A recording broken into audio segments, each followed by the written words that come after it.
신약성경 291쪽 고린도 후서 5장 17절부터 21절 우리 한 절씩 교독하겠습니다. 제가 17절을 읽습니다. 그런즉 누구든지 그리스도 안에 있으면 새로운 피조물이라. 이전 것은 지나갔으니 보라 새 것이 되었도다.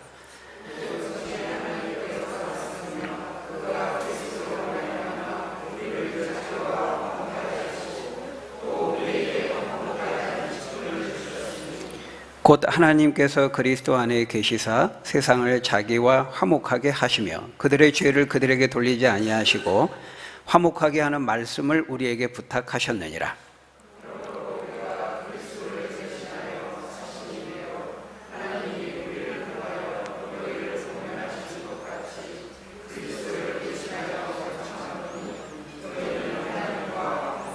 같이 읽겠습니다.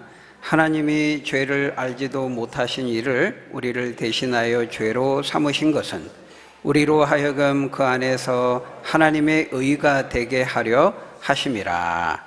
아멘. 오늘 우리가 읽은 오늘 본문은 예수 믿는 우리 모든 성도들에게 주어진 사명에 대해서 말씀합니다. 예수 믿는 우리 모든 성도들에게 주어진 직분에 대해서 말씀합니다. 어떤 사명입니까? 어떤 직분입니까?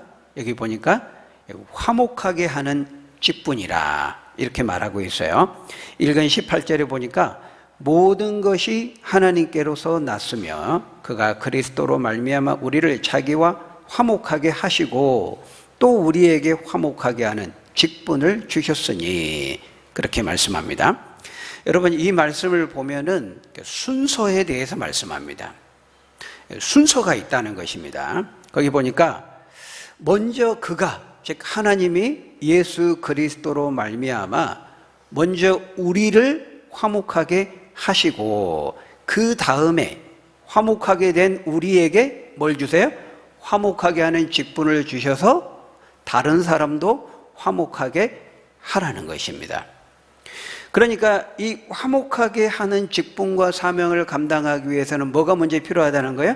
먼저 내가 하나님과 화목해야 된다는 거예요. 이것이 먼저라는 겁니다. 그러니까 순서가 있다는 거예요.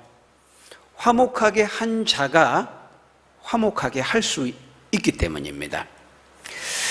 먼저 화목하게 된다는 것이 무엇인지를 경험한 사람만이 다른 사람을 화목하게 할 수 있다는 거예요.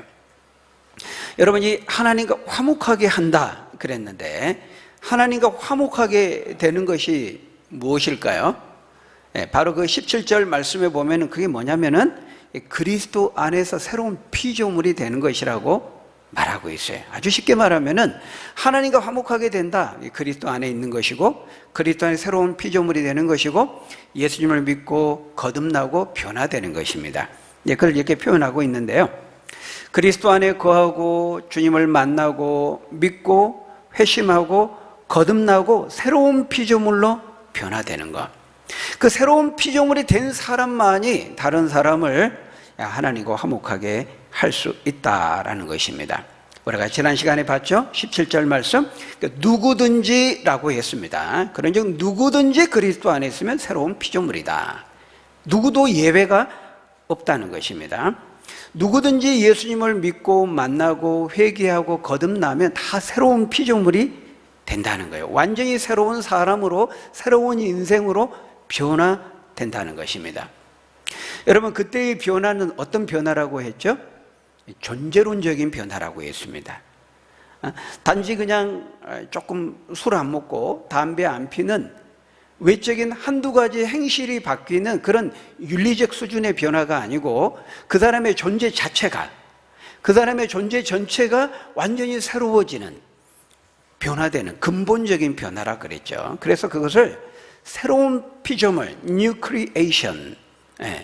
그러니까 이거는 재창조라고도 말하지만 하나님에 의해서 이루어진 첫 번째 창조를 완전히 뒤집는, 뛰어넘는 새로운 창조, 새 창조라고 말씀을 드렸습니다.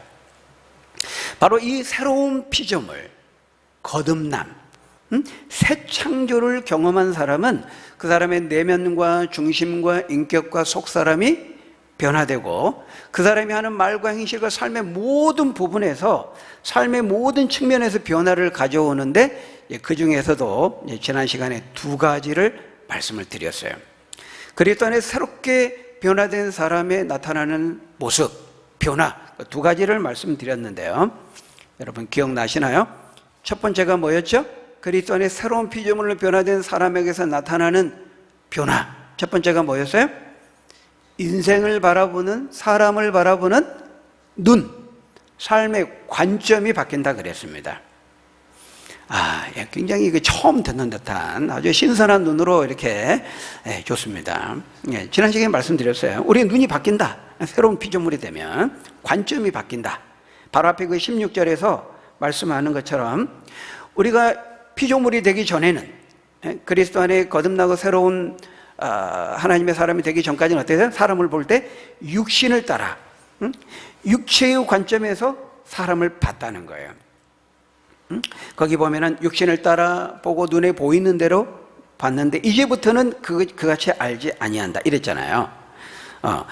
이제는 어때요? 그래서 새로운 피조물이 되면 새로운 눈으로, 영적인 눈으로, 믿음으로 보고 하나님의 말씀의 관점으로 다른 사람들을 보고 내 삶을 바라보고 나를 둘러싸고 있는 환경을 하나님의 말씀의 관점으로 바라보고 해석하고 그렇게 살아가는 눈이 달라진다는 거예요.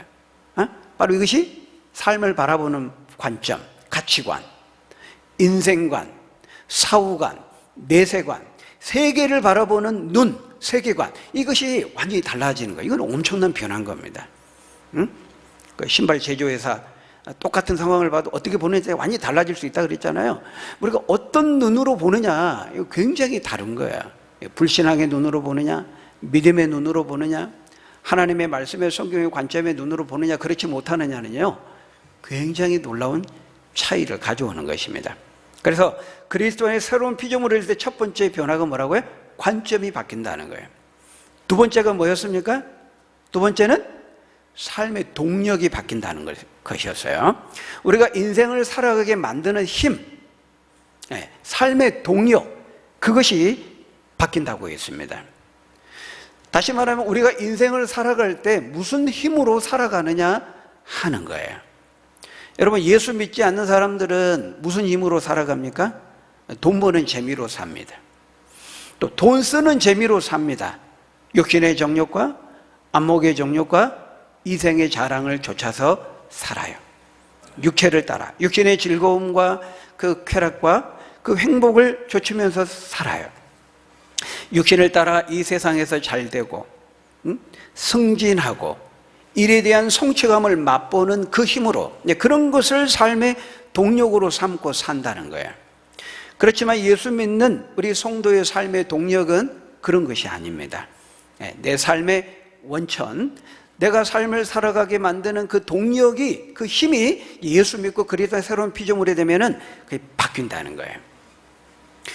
강원도의 힘이 아니라 성도의 힘, 하나님의 자녀로서 그리스도에서 살아가는 삶의 힘, 그 동력이 뭡니까? 그리스도의 사랑인 것입니다. 그리스도의 강권하시는 그 사랑, 십자가의 사랑, 그 십자가의 사랑을 알고 그것을 경험하고 그 사랑에 강권적으로 이끌려 살아가는 거예요. 그 사랑을 알고 그 사랑을 모르는 사람들에게 전하며 사는 것이죠. 그 재미로 사는 겁니다. 그것을 위해서 사는 거예요. 그것이 우리의 삶의 동기가 되고 동력이 되고 목적이 되어서 살아가는 것이죠. 그것을 14절, 15절에서 뭐라고 말씀합니까? 우리 14절, 15절 다시 한번 같이 읽어볼까요? 시작. 그리스도의 사랑이 우리를 강권하시는도다. 우리가 생각하건대 한 사람이 모든 사람을 대신하여 죽었은즉 모든 사람이 죽은 것이라. 그가 모든 사람을 대신하여 죽으심은 그들 자신을 위하여 살지 않고 오직 그들을 대신하여 죽었다가 다시 살아나신 이를 위하여 살게 하려 함이라. 예수 믿기 전과 믿은 이후에 그리스도의 피조물이 되기 전과 된 이후에 삶을 살아가는 동기와 동력과 목적이 완전히 바뀐다는 거예요.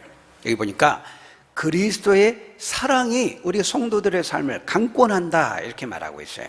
이 강권한다 이 말은 사로잡히고 붙들리는 것을 말하는 것입니다. 그리스도의 사랑에 강력하게 사로잡히고 붙들려서 그 사랑에 이끌려서 사는 것이죠. 그 십자가의 사랑이 우리 인생의 추진체가 된다는 거예요. 그 십자가의 은혜와 사랑이 인생을 살아가는 강력한 삶의 동기가 되고 동력이 된다는 것입니다. 그런 점에서 여러분 어떻습니까? 과연 나에게 이 사랑이 있습니까? 이 사랑이 있을 뿐만 아니라 지금도 새롭게 내가 이 사랑을 체험하고 있습니까? 그 사랑의 강권함을 받으면서 입으면서 그 사랑에 붙들려서 내가 지금 오늘을 살아가고 있습니까? 여러분 똑같이 공부를 해도요 우리 믿는 사람들과 안 믿는 사람들이 하는 그 동기는 달라요. 공부, 직장생활도 마찬가지입니다. 물론 겉으로 보면 똑같아요. 믿는 사람이나 안 믿는 사람이나 공부하는 모습은 똑같습니다. 직장에서 출근하고 일하는 모습은 겉으로 보면 똑같아요. 그렇지만 그 사람으로 하여금 공부하고 직장생활하게 하는 그 삶에 그 사람을 움직이는 동력은 다른 거예요. 우리 예수 믿는 사람이 공부하는 것은 뭐예요? 감사함으로 공부하죠. 하나님께서 나로 예수 믿게 하시고 하나님의 사랑을 알게 해주신 것 감사하고, 또 공부할 수 있는 건강과 체력과 여건 주신 것도 감사하고, 또 그 공부를 통해서 내가 하나님을 전하기 위해서 공부하잖아요. 하나님이 나에게 주신 이 사명과 미션을 감당하기 위해서 지금 공부를 준비하는 거잖아요. 그러니까 하나님의 사랑 때문에 하는 것이고 하나님의 사랑을 전하기 위해서, 사랑을 위해서 하는 거예요. 직장에서 일하는 것도 마찬가지죠. 믿지 않는 사람이 믿는 사람이나 겉에서 보는 거면 똑같이 그냥 일하는 겁니다. 그렇지만은 그 사람으로 일하게 하는, 직장 생활하게 하는 그 동력은 다르다는 거예요. 우리 하나님 믿는 사람들은 직장에서 일하면서 하나님의 사랑에 감사함으로 일하는 거예요. 나에게 일할 수 있는 곳을 주신 걸 감사하고, 일할 수 있는 건강과 여건을 주신 것을 감사하고, 일하면서 믿지 않는 사람들에게 주님의 사랑을 전할 수 있어서 감사하고, 그 주님의 사랑을 알게 하고 전하게 하는 그 사랑의 힘으로, 그 사랑이 동력이 되어서 내가 직장에서 일하게 되는 것이죠. 여러분 가정에서 가사 일을 할 때도 마찬가지입니다. 설거지를 할 때도 우리 믿는 사람들과 믿지 않는 사람은 달라요. 그냥 하루 한 끼만 먹지, 그냥 누가 하루 세 끼를 만들어 가지고 그냥 해도 설거지는 끝이 없네, 이렇게 하는 게 아니고, 어떤 사람이 세 끼를 만들어 가지고, 이제 그게 아니고 뭐예요? 건강 주셔서 내가 설거지하고 가사 일을 하고, 무엇을 하든지, 먹든지 마시든지 무엇을 하든지 하나님을 사랑하는 마음으로 하고 하나님을 전하는 마음으로 하고 하나님의 사랑에 감사해서 하는 거예요. 그러니까 겉에서 보면 똑같아도요 그 사람을 움직이는 동력, 원동력, 원천은 다르다는 거예요. 우리는 하나님의 사랑에 이끌려서 강권함을 힘입어서 공부하고 직장에서 일하고 가사 일을 하고, 또 그 사랑을 전하기 위해서 그 사랑이 동기가 되고 목적이 되어서 그 일을 하는 것입니다. 여러분 바라기는 우리가 무엇을 하든지 바로 이 그리스도의 십자가 사랑의 강권함에 이끌려서 하시는 저와 여러분 되시기를 주의 이름으로 축원합니다. 하나님의 사랑, 그것이 우리의 삶을 움직이는 동력이 된다는 거예요. 여러분 방금 읽은 그 14절에 보면요 이 사랑을 구체적으로 설명하고 있어요. 거기 14절에 보니까 우리가 생각하건대 한 사람이 모든 사람을 대신하여 죽었은즉 모든 사람이 죽은 것이라. 여러분 이 사랑은 어떤 사랑이에요? 우리의 삶의 동력이 되게 하는, 우리의 강권함을 받게 하는 그 사랑은 어떤 사랑이에요? 모든 사람을 위해서 한 사람이 대신하여 죽는 사랑입니다. 한 사람이 예수 그리스도께서 우리 모든 사람들, 우리 모든 죄인들을 대신해서 십자가에서 죽으셨다는 거예요. 왜요? 왜 그렇게 하신 거예요? 바로 저와 여러분들을 사랑하시기 때문인 것입니다. 여러분 저와 여러분들은 다 죄인이잖아요. 육신을 따라 겉으로 보면은 다 괜찮은 사람처럼 보여요. 다 신사고 숙녀처럼 보여요. 그렇지만은 여러분 10길 물속은 알아도 한 길 사람 속은 모른다 하잖아요. 우리 자신이 어떠한 자인지는 우리 양심이 우리를 증거합니다.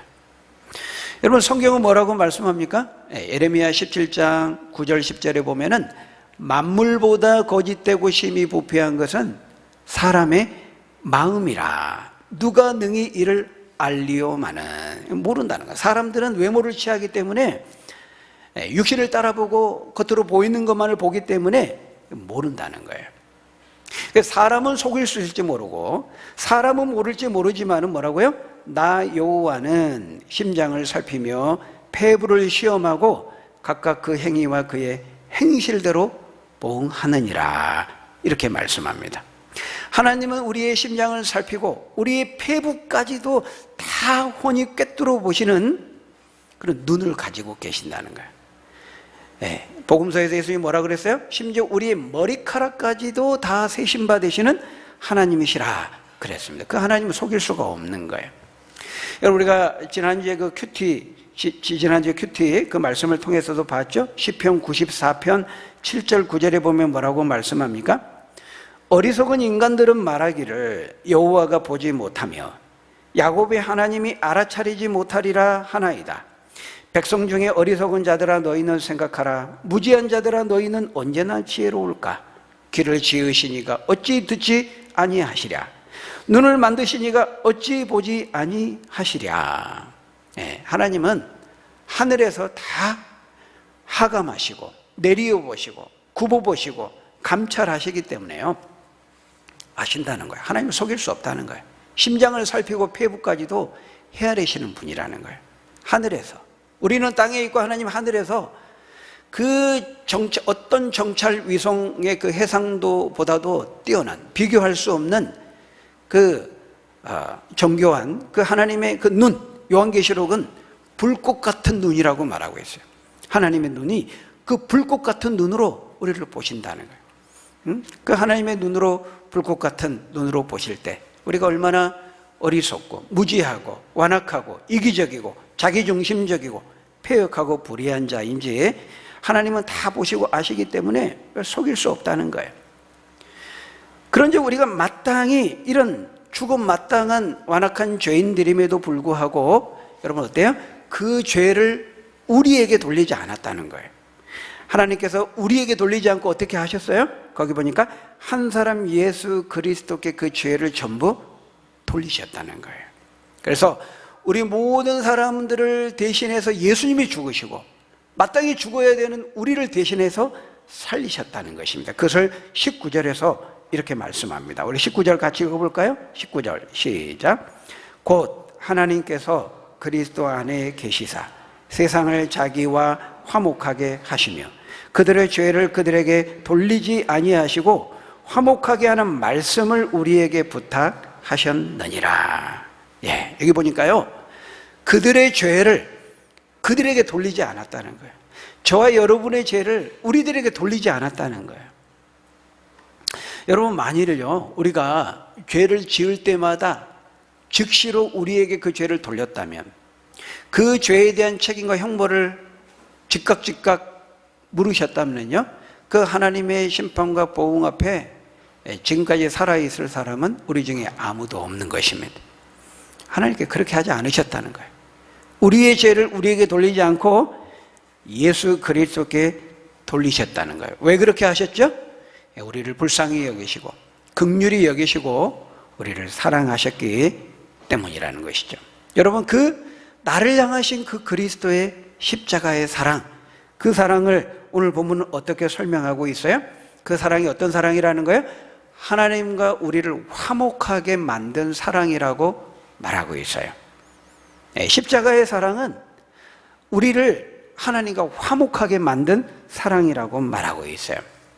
여러분 하나님께서 예수 그리스도를 우리와 같은 인간이 되게 하시고 이 땅에 보내셔서 십자가에 피 흘려 죽게 하신 것은 하나님과 우리의 깨어진 그 관계를 화해시키기 위해서 화목하게 만들기 위해서 회복시키기 위함이라고 말하고 있어요.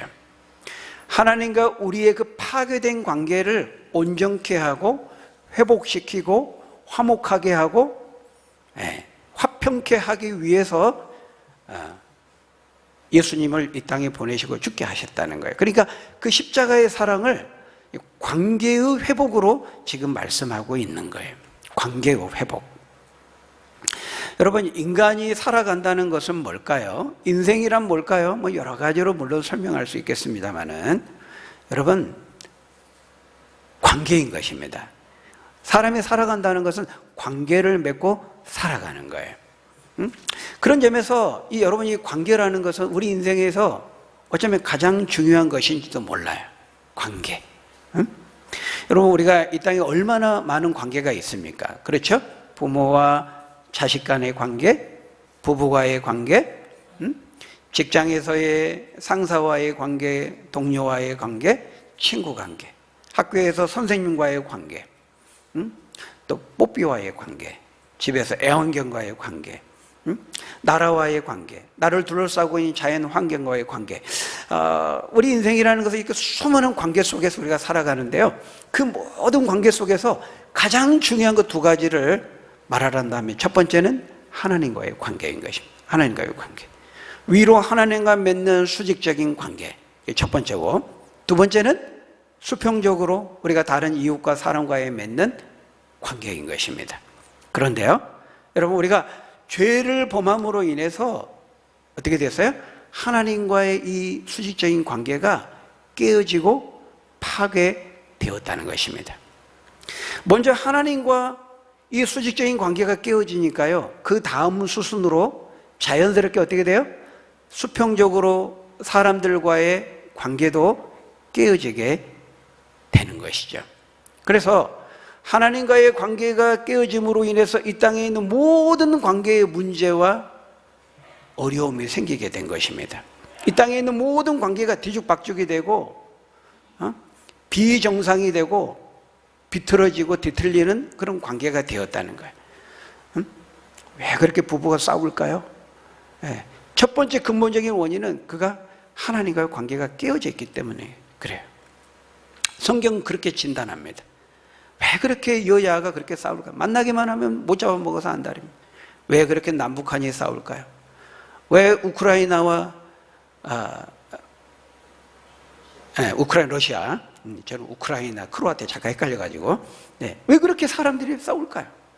만나면 관계가 깨어지고 파괴되고 단절되고, 근본 원인은 하나님과 인간의 관계가 깨어진 데서부터 비롯되었다고 말해요. 그 하나님과의 근본적인 관계가 문제가 생기고 병들고 파괴되고 단절되고 깨어지니까요, 그 다음 수순으로 자연스럽게 모든 관계가 갈팡질팡, 상처를 주고받는, 아픔과 상처를 주고받는 그런 비정상적인 관계가 되고 말았다는 거예요. 그래서 예수님이 이 땅에 오셔서 십자가에 피 흘려 죽으심으로써 가장 먼저 하신 일이 뭐라는 것입니까? 깨어진 하나님과의 우리의 관계를 화목시키시고 회복시키셨다는 거예요. 왜냐하면 그것이 근본 문제이기 때문에, 그것이 근본 문제의 원인이기 때문에 그 문제를 해결해야 된다는 거예요. 여러분, 우리 몸에 암세포가 있으면요, 근본적으로 어떤 식으로든 그 암세포를 제거해야만 문제가 해결되는 겁니다. 뭐 방사선 치료를 하든지 수술을 하든지 근본 원인이 되는 암세포를 제거해야만 되는 거예요. 근데 그거 없이 살이 빠지니까 영양 보충하고 통증이 있으니까 진통제만 맞고 그러면 절대로 근본 문제가 해결되지 않는 거예요. 그와 마찬가지라는 것입니다. 이 땅에 있는 인생의 모든 문제의 근본 원인이 바로 인간이 하나님을 떠난 데 있고, 그 하나님과의 관계를 깨뜨리고 파괴하게 만드는 그 죄가 인간 속에 있기 때문에 그 근본 문제를 해결해야 된다는 거예요.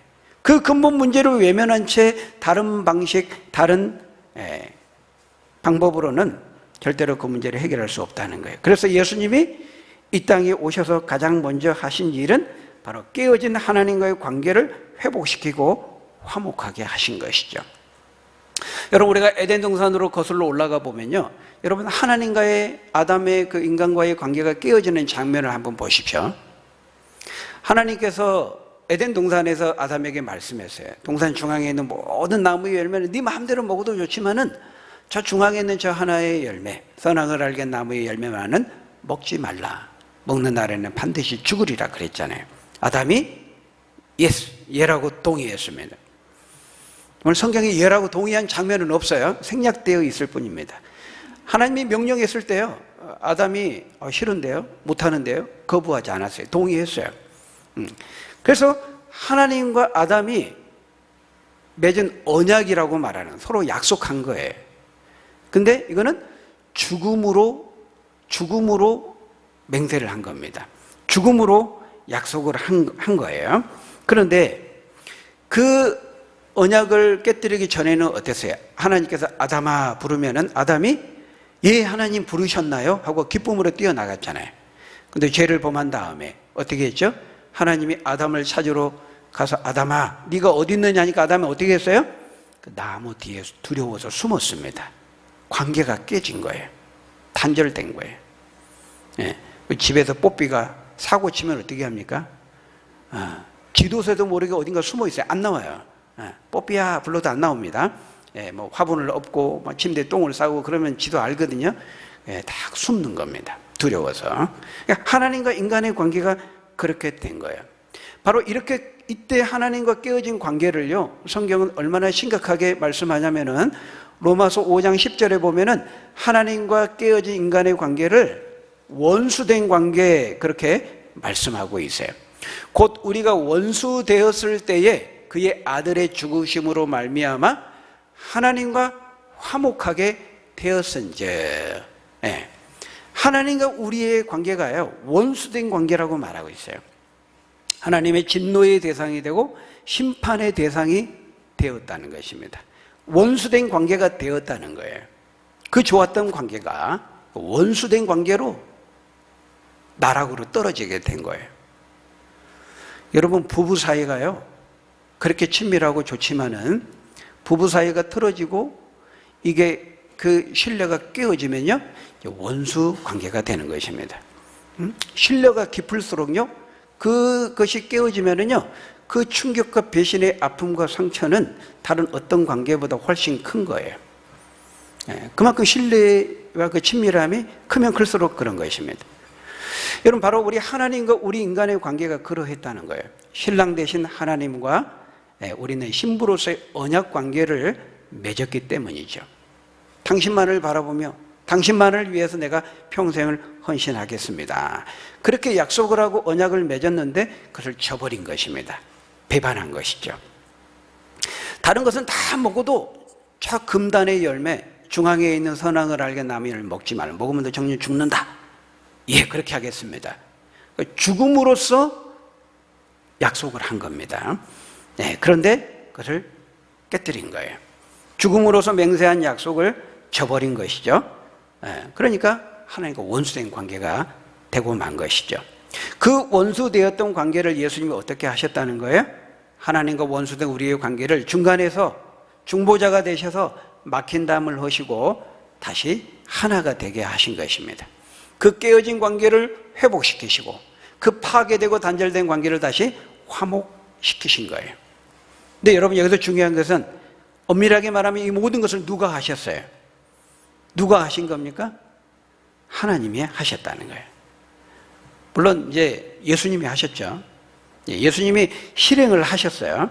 실행하신 것은 맞지만은요, 그 모든 것을 계획하시고 연출하시고 주도하신 분은 성부 하나님이세요. 물론 삼위 하나님이 다 하셨지만, 그러니까 근본적으로 우리 인간이 한 것은 없는 겁니다. 처음부터 끝까지 다 하나님이 하셨어요. 그래서 이것을 뭐라고 말해요? 하나님의 사랑, 하나님의 은혜라고 말하는 겁니다. 여러분, 은혜가 뭐죠? 은혜의 뜻이 뭐죠? 아무것도 한 것이 없는데, 전혀 받을 자격이 없는데 주어진, 무상으로 주어진 선물, 값없이 주어진 선물, 그걸 이제 은혜라고 합니다. 은혜. 그래서 이 십자가의 사랑은 은혜인 거예요. 인간이 한 것이 아무것도 없기 때문입니다. 그래서 여러분 18절, 19절을 보십시오.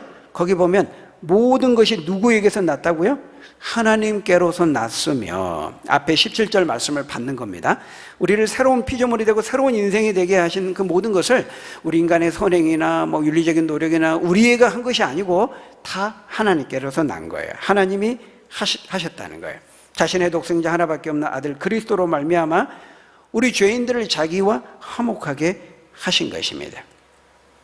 물론 형식은 그리스도께서 중간에 중보자 역할을 실행하신 것이지만은 그 모든 것을 계획하시고 또 보내신 분은 하나님이시라는 것이죠. 여러분 19절에서도 말씀합니다. 곧 하나님께서 그리스도 안에 계시사 세상을 자기와 화목하게 하시고 그들의 죄를 그들에게 돌리지 아니하셨다. 처음부터 끝까지 하나님이 하셨다고 말씀하는 거예요. 그래서 여러분 이 은혜와 사랑을 우리가 묵상하고 알면은 정말 감사하지 않을 수 없는 겁니다. 여러분 사도 바울이 그렇게 한 거예요. 왜냐하면 사도 바울이 이 말을 하고 있잖아요. 이거는 지금 사도 바울의 간증이기도 합니다. 물론 우리 모두에게 다 해당되지만, 왜냐하면 사도 바울은 진짜 원수였거든요. 복음의 원수였고 하나님의 교회의 원수였잖아요. 우리가 아는 대로 다메섹까지 쫓아가가지고 하나님의 교회를 찬멸하고 말살시키고 무너뜨리려고 했던 정말 복음의 회방자예요. 교회의 대적자예요. 핍박자예요. 원수였습니다. 그런데 그런 바울을 주님이 만나주시고 용서해 주시고 구원 얻게 하시고 자녀 삼아 주셨을 뿐만 아니라 바로 그 복음을 전하는 이방인의 사도로 그 영광스러운 직분을 바울에게 주셨다는 거예요. 그러니까 바울은 그걸 생각하면은 너무 감사했던 거예요. 그래서 그 감사 감격으로 지금 말하고 있는 것입니다. 자격 없는 자에게 구원해 주신 것도 감사한데 그 영광스러운 복음을 전할 수 있는 사도로서의 직분을 주셨다는 거예요. 다른 사람과 하나님을 화목하게 하는 그 화목하게 하는 직분 주심을 인해서 감사해서 지금 말하고 있는 거예요. 그래서 바울은요, 그 강권하시는 십자가의 사랑에 붙들려서 미친 듯이 복음을 전했어요. 그래서 거기 13절에 뭐라고 말씀합니까? 우리가 만일 미쳤어도 하나님을 위한 것이요 정신이 온전하여도 너희를 위한 것이니. 보기에 따라서는 바울을 보면 미친 사람처럼 보였다는 거예요. 그리스도의 사랑의 강권함을 받고 복음의 뜨거운 열정에 붙들려 사로잡혀 있어서 그 복음을 전하며 살았기 때문에요, 보기에 따라서는 바울이 미친 사람처럼 보인 겁니다. 여러분 실제로 사도행전 26장 24절에 보면요, 바울이 로마의 그 총독 베스도에게 거침없이 복음을 전하니까요, 이 베스도 총독이 바울을 보면서 뭐라고 말했습니까? 바울아, 너 미쳤구나.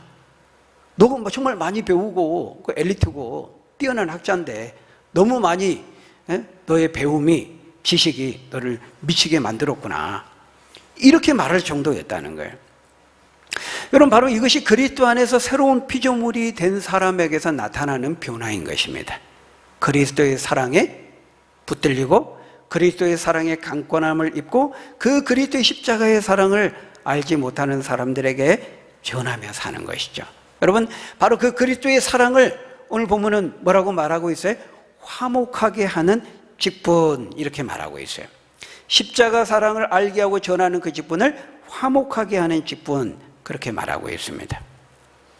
여러분 이 화목하게 하는 직분은요, 먼저 내가 하나님과 화목하게 될 때에만 그 직분을 감당할 수 있는 겁니다. 그 십자가의 사랑을 내가 알 때, 그 십자가의 사랑이 내 안에 있을 때, 그 십자가의 사랑을 내가 가지고 있을 때에만 이 직분을 감당할 수 있는 거예요. 그래서 우리가 하나님 사랑, 이웃 사랑, 그건 패키지입니다. 내가 진정으로 하나님의 사랑을 알고 내 안에 하나님의 사랑이 채워져 있을 때 이 이웃에게 그 사랑을 알게 하고 전해줄 수 있는 거예요. 하나님의 사랑을 아는 자가 그 사랑으로 다른 사람도 그 사랑을 알게 하고 전할 수 있다라는 것입니다. 그래서 먼저 하나님과의 관계가 내가 회복이 되고 예수 그리스도를 통해 하나님의 사랑을 깨닫게 되면 그 다음에는 당연하게 마땅히 자연스럽게 다른 사람에게도 그 사랑의 복음을 전해서 그 사람으로 하여금 하나님과 화목하게 만들 수 있는 것이죠. 여러분 하나님은 우리에게요, 이 화목하게 하는 이 말씀을 우리에게 부탁하셨어요. 이 아름다운 것을 힘써 지키라 말씀했잖아요. 이것을 우리에게 부탁하셨다고 말하고 있죠. 거기 19절 그 20절에 보면은 그러므로 우리가 그리스도를 대신하여 사신이 되어 하나님이 우리를 통하여 너희를 권면하게 하신 것이라 말씀합니다. 여러분 우리를 누구로 불렀다고요? 그리스도의 사신으로 불렀다는 거예요. 여러분, 이 그리스도의 사신이라는 말은 그리스도의 대사라는 말입니다. 영어 성경으로 보면 ambassador, ambassador, 우리 대사. 우리가 그리스도의 대사라는 거예요. 천국에서 파견된 대사라는 겁니다. 여러분, 우리나라에 미국 대사가 와 있죠? 중국, 일본의 그 대사들이 와 있잖아요. 또 우리나라의 대사도 외국에 이렇게 파견 나가 있잖아요. 그런 것처럼 저와 여러분이 지금 이 땅 이곳에 있는 것은 뭐예요? 그리스도의 대사로 하나님 나라에 지금 파견을 받아가지고 천국 대사로 지금 우리가 이곳에 있다는 거예요. 그 대사로서 우리가 복음을 전하고 하나님의 말씀을 권면해서 그 죄인으로 하여금, 하나님 알지 못하는 그 사람으로 하여금 하나님과 화해하고 화평하게 하고 화목하게 해서 그 사람으로 하여금 생명을 얻고 새로운 피조물, 새로운 인생을 살게 하셨다는 거예요. 이 막중한 사명이 우리에게 있는 것입니다. 여러분, 우리 한번 따라해 볼까요? 우리는 그리스도의 대사입니다. 네, 그래, 우린 그리스도의 대사고 천국의 대사예요. 막중한 사명이 우리에게 있어요. 여러분, 화목하게 된 자만이 화목하게 할 수 있고, 그리스도의 사랑을 가진 자만이 나누어질 수 있고, 그리스도의 새로운 피조물이 된 사람만이 또 다른 사람의 인생을 새롭게 할 수가 있는 것입니다. 여러분, 이거는 사랑의 힘으로만 가능해요. 그리스도의 강권하신 십자가의 사랑의 힘으로만 가능한 거예요. 여러분, 그 사랑이 내 삶의 동력이 되지 않는다면은 이 화목하게 하는 직분을 절대로 감당할 수 없는 것입니다. 그렇게 먼저 저와 여러분들이 이 사랑을 알게 해주시고 이 사랑으로 내 안에 충만히 채워주셔서 그 사랑에 강권하시는 그 힘을 통해서 내가 이 사랑을 전하게 하시고 다른 많은 사람들도 하나님과 화목하고 화평케 하게 해 주옵소서. 그렇게 기도해야 되는 거예요. 하나님의 사랑을 끊임없이 구해야 돼요. 우리의 영혼과 우리의 심령이 메마르지 않도록 하나님의 그 십자가의 사랑으로 우리의 심령이 늘 채워지도록 그 사랑을 구해야 돼요. 여러분, 그 십자가의 사랑의 힘이 아니고서는요 절대로 감당할 수가 없습니다. 끊임없이 먼저 내가 그리스도 안에 새로운 피조물로서 이 사랑을 알고 내가 먼저 변화되고 이 사랑의 강권하심을 받고, 그래서 우리가 그리스도의 대사, 사신이 되어서 알지 못하는 많은 사람들에게 이 사랑의 복음을 전하고 그들을 치유하고 그들로 하여금 하나님과 화목하게 하고 또 그래서 깨어진 모든 사람과의 관계도 화평함을 누리는 저와 여러분들, 그리고 대사로서 축복의 통로로서 이 사명을 잘 감당하는 저와 여러분들이 다 되시기를 주의 이름으로 간절히 축원합니다. 우리 기도하겠습니다. 아버지 하나님, 이 땅에 이 죄악에 관영하는 이 세상에 살면서 우리가 그 관계의 깨어짐으로 인해서 참 하나님과의 관계가 깨어지고 하나님을 알지 못하고 또 그로 인해서 또 사람들과의 관계 속에서 많은 삶의 관계 속에서 고통하며 상처를 주고받으며 아픔을 누리며 살고 있습니다. 오직 하나님과 먼저 화평하게 된 자만이 그 아픔과 그 죄로 인한 그 질고와 고통을 치유할 수 있고 화목하게 할 수 있고 회복시킬 수 있다 말씀했습니다. 먼저 우리가 그리스도의 새로운 피조물로서 하나님과 화목하게 되고 화목하게 된 자로서 화목하게 주신 그 직분을 우리가 잘 감당해서 세상을 화목하게 하고 중간에 막힌 담을 헐고 하나 되게 하신 그 주님의 십자가의 사랑의 강권함을 힘입어서 많은 사람들에게 사랑을 전하고 그 사랑으로 서로 하나 되고 치유되고 회복되어지는 놀라운 그런 삶을 살아가는 축복의 통로로서의 역할을 감당하는 우리 모두가 될 수 있도록 하나님 축복해 주옵소서. 예수님 이름으로 감사하며 기도합니다. 아멘.